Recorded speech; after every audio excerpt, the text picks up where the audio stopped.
महाराष्ट्र राज्य के गृह मंत्री वज़ीर दाखिला दिलीप वळसे पाटिल साहब से अभी शाम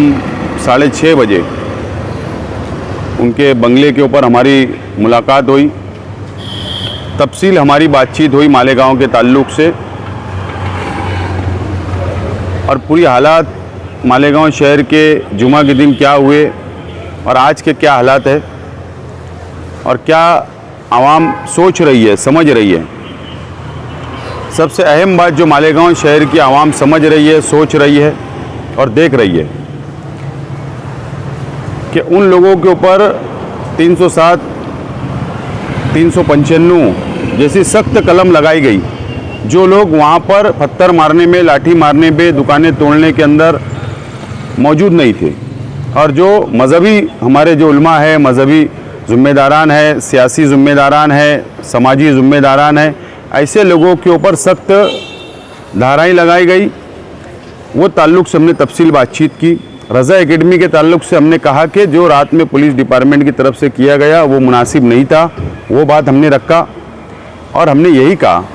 कि अगर किसी के हाथ में पत्थर है, किसी के हाथ में लाठी है, काटी है, तो आप उस पर कार्रवाई करिए, हमारा कोई बोलना नहीं है। लेकिन जो लोग वहाँ पर मौजूद नहीं थे, जहाँ पर पत्थर मारा जा रहा था, लाठी बरसाई जा रही थी,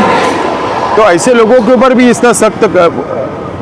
डिपार्टमेंट ने कार्रवाई किया। ये नहीं होना चाहिए और 307, 395 ये जो कलम लगाई गई है वो ख़त्म होना चाहिए, ये हमने कहा है। और मालेगांव शहर की आवाम से उन्होंने कहा है कि आप लोग अमन रखिए और जो निवेदन हमने दिया है, वो निवेदन के ऊपर जो मेमोरेंडम दिया है उसके ऊपर उन्होंने कहा है कि फौरी तौर पर मैं इसकी मुकम्मल जानकारी लेने का आदेश देता हूँ और वो मुकम्मल जानकारी बोले 1-2 रोज़ में मंगाऊंगा और जो भी मुनासिब होगा वो फैसला मैं करूँगा। मुकम्मल इंक्वायरी होना चाहिए, वापस हमने डिमांड की और मुझे विश्वास है, यकीन है कि जब इंक्वायरी होगी तो दूध का दूध और पानी का पानी होगा और ज़रूर हमको, शहर की आवाम को, शहर के नौजवानों को इंसाफ मिलेगा। ये तमाम ही बातें हमने रखा है। मुझे उम्मीद है कि ज़रूर उसके ऊपर कुछ नतीजा आएगा।